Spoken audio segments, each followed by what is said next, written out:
मूर्ति पूजा से श्री रामचंद्र और श्री कृष्ण और नारायण और शिव आदि की बड़ी निंदा और उपहास होता है। सब कोई जानते हैं कि वे बड़े महाराजाधिराज और उनकी स्त्री सीता तथा रुक्मणी, लक्ष्मी और पार्वती आदि महारानी थी। सबको मालूम है, ज्ञात है, समझ है, तो पर भी महारानी थी। परंतु जब उनकी मूर्तियां मंदिर आदि में रख के पुजारी लोग उनके नाम से भीख मांगते हैं, अर्थात उनको भिखारी बनाते हैं कि आओ महाराज, राजा जी, सेठ साहूकारों, दर्शन कीजिए, बैठिए, चरना अमृत लीजिए, उसके बदले में कुछ भेंट चढ़ाइए। ऐसा करता है ना। जब महाराज, राजा महाराज, अमीर लोग मंदिर में जावे तो उन लोगों के लिए अलग व्यवस्था, आमने सामने से वो चढ़ाने के लिए खोली छूट। जब वहीं पर गरीब लोग जावे तो दूर से चढ़ाओ। मंदिर में अमीर राजा महाराजा तो उनको आमने सामने पास में चढ़ाओ। ये भी दुर्व्यवहार मंदिर के अंदर। आगे देखो तो उसके बदले में कुछ भेंट चढ़ाइए, चढ़ा दिया। महाराज सीता, राम, कृष्ण, रुक्मणी व राधा कृष्ण, लक्ष्मी नारायण और महादेव पार्वती जी को 3 दिन से बाल भोग व राज भोग अर्थात जलपान व खानपान नहीं मिला है। आज इनके पास कुछ भी नहीं है। समझ लो, किसके नाम पर? तो राधा कृष्ण, लक्ष्मी पार्वती, मतलब कुछ भी इनके पास कुछ भी नहीं है। सीता आदि को नाथुनी आदि रानी जी व सेठानी जी बनवा दीजिए। अन्न आदि भेजो तो राम कृष्ण आदि को भोग लगावे। वस्त्र सब फट गए हैं, मंदिर के कोने सब गिर पड़े हैं, ऊपर से चूता है और दुष्ट चोर कुछ उठा ले गए। कुछ उद्दरों ने काट कूट डाले। देखिए, एक दिन उद्दरों ने ऐसा अनर्थ किया कि इनकी आंखें भी निकाल के भाग गए। अब हम चांदी की आंख ना बना सके, इसीलिए कौड़ी की आंख लगा दी है। समझ लीजिए, ऐसा व्यवहार भगवान के नाम पर, आस्था के नाम पर पुजारी लोग। मैंने खुद आंखों से देखा, कई बालक को उनके सिर पर मुकुट धर उनसे भीख मंगवाता है। कोई शंकर जी बनवा के, तो कोई राधा जी, तो कोई कृष्ण जी, कोई कुछ बनवा के उनसे भीख मंगवाता है। मैंने खुद देखा। शर्म की बात है। उससे क्या, तो हमारे महापुरुषों की निंदा, उपहास होता है। ख्याल की बात है, उनके विरुद्ध खिलाफ कोई आवाज नहीं उठाता। अगर किसी ने आवाज उठाने की कोशिश की तो उस आवाज को एक ढोंगी पामर लोग बंद करवा देता है, उल्टे उन्हीं के ऊपर एफआईआर दर्ज करवा देता है। शर्म की बात है। ये बड़े बड़े ढोंगी लोग,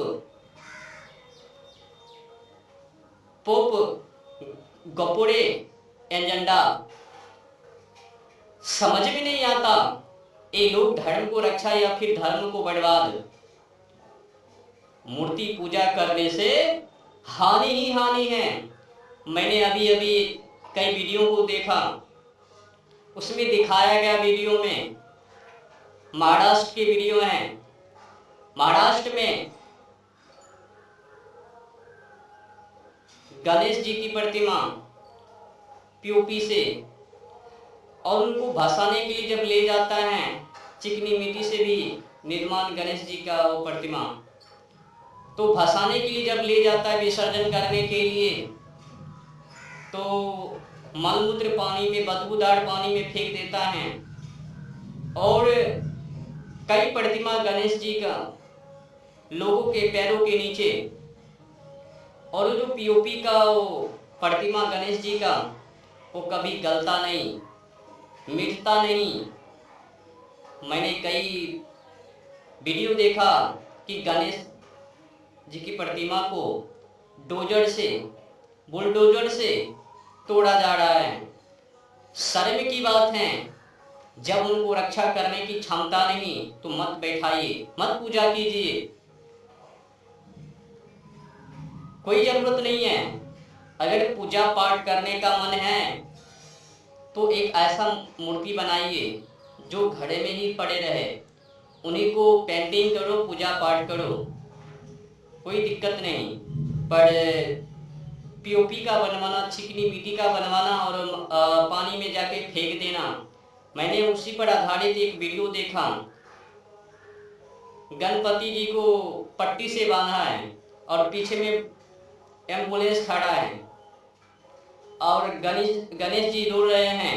क्यों रो रहे हैं? तो बदबू पानी में फेंक दिया, हड्डी गुड्डी सब टूट गया, ऐसा वीडियो बनाकर वायरल।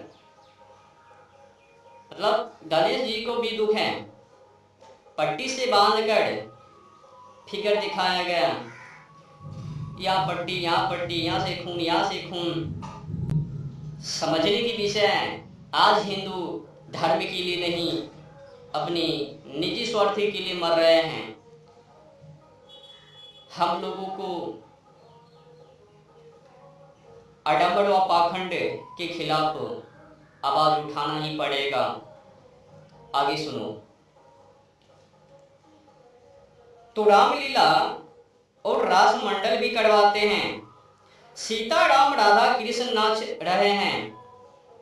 राजा और महंत आदि उनके सेवक आनंद में बैठे हैं। मंदिर में सीता राम आदि खड़े और पुजारी व महंत जी आसन अथवा गद्दी तकिया लगाकर बैठते हैं। महागर्मी में भी ताला लगा भीतर बांध कर देते हैं और आप सुंदर बारियों में पलंग बिछा सोते हैं। बहुत से पुजारी अपने नारायण को डब्बी में बांधकर ऊपर से कपड़े आदि बांध गले में लटका लेते हैं, जैसे कि बांदरी अपने बच्चों को गले में लटका लेती है, वैसे ही पुजारियों के गले में भी लटकते हैं।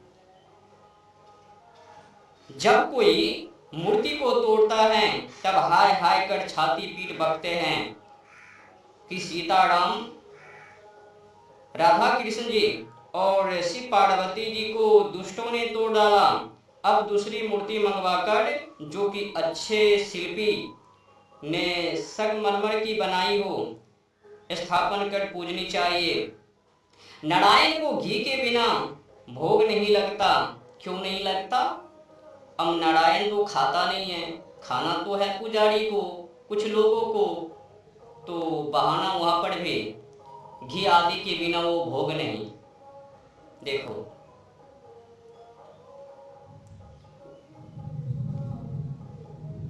तो भोग नहीं लगता, बहुत नहीं, थोड़ा सा अवश्य भेज देना, इत्यादि बातें इन पर ठहराते हैं। और रास मंडल व रामलीला के अंत में सीता राम व राधा कृष्ण से भीख मंगवाते हैं। जहाँ मेला ठेला होता है वहाँ छोकरे पर मुकुट धर कन्हैया बना मार्ग में बिठाकर भीख मंगवाते हैं। इत्यादि बातों को आप लोग विचार लीजिए कि कितने बड़े शोक की बात है, खेद की बात है। भला कहो तो सीताराम आदि ऐसे दरिद्र और भिक्षुक थे? यह उनका उपहास और निंदा नहीं तो क्या है? इससे बड़ी अपने माननीय पुरुषों की निंदा होती है। अब बताओ, राम जी, कृष्ण जी, राधा जी, रुक्मणी इत्यादि इत्यादि बन के भीख मांगना क्या गलत बात नहीं है? क्या निंदा व उपहास नहीं? लोग आज इनकार नहीं, लोग विरोध करने के लिए तैयार नहीं है। सबूत मांगवे ना, तो लोगों के पास सबूत नहीं है किस तरह से विरोध किया जाए। भोग लगाने के लिए पता नहीं क्या क्या, जिस प्रतिमा को इंसान ने बनाया उनको तो पूजता